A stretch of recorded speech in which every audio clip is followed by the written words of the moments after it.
Ayan guys, no, good morning at maulang umaga. So papakita ko lang sa inyo yung inatake na naman ng magnanakaw kagabi.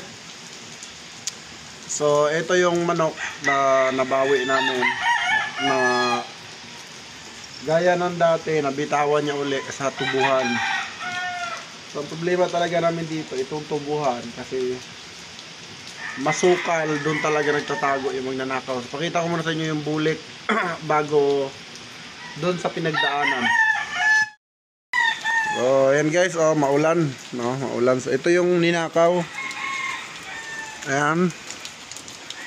Tinanggal niya yung hinugot niya kasi hindi niya makalas yung bulik eh. So hinugot niya yung yung paltak. Ayan, mahaba ang paltak niyan. Tapos tinakbo niya kasi wala na siyang choice, mahuhuli na siya eh. So pakita ko sa inyo yung dinaanan niya.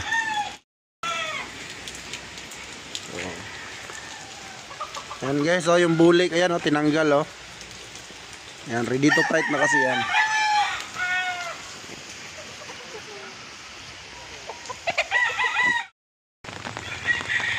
So ayan guys, dito kasi maliwanag talaga dito, pero talagang gutom na yung magnanakaw, no. So gaganda kasi ng manok dito eh, kaya binabalik-balikan eh. Ayan. So nasa number TP number 60 si bulik dito guys, dito. Ayan, may aso pa nga dyan na maliit. So ayan, dito siya dumali. Ayan, TP number 60, which is meron naman talagang manok dito na mga bata at saka doon. So dito ang dinali niya. Ayan, hinugot niya ngayon guys, hinugot ni magnanakaw.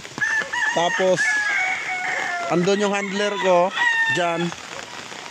So huli na talaga siya. Wala siya ibang choice kundi talagang itakbo. Ngayon dito siya dumaan guys. Ayan, ang dami na may aso dito guys, kaso maliliit pa. So ito yung dinaanan niya guys. Ayan ayan guys dito siya dumaan. Ayan, ang haba ng hiwa Ayan guys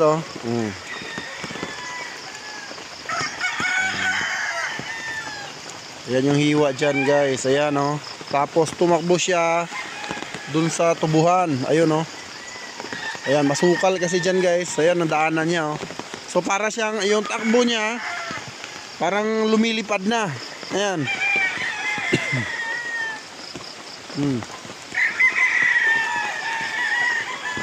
Sayang CCTV namin dito, tinanggal namin kasi akala namin doon dadaan.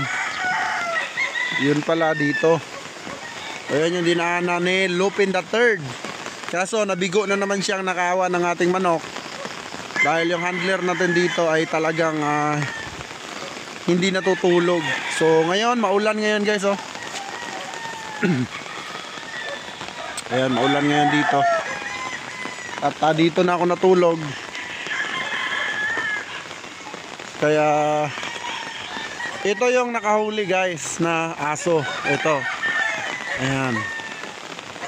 Ito yung nakahuling aso. Ayan.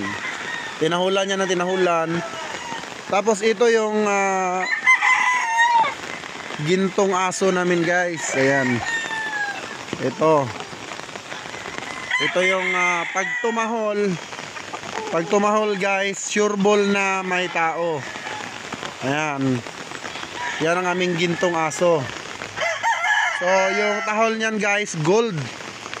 Once na tumahol yan ng isang beses, sure ball na yun guys na may magnanakaw pag tumalon ito. Ngayon siguro hindi niya na, isang beses lang siyang tumahol. Ayan, isang beses lang tumahol.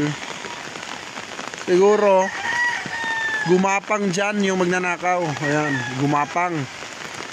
Kaya di niya nakita. Parang ginapang siya papunta doon. So Grabe yung magnanakaw dito, gutom na gutom. Binabalik-balikan yung farm natin. Kaso sayang. Imbes na uuwi siya na may pera, uuwi siyang papuntang ospital. Kasi kami dito, alerto kami. Pagka nahuli namin, talagang matataga talaga. So magre-review kami ngayon ng CCTV. Ayan. So yun lang yung vlog natin for today guys. Grabe.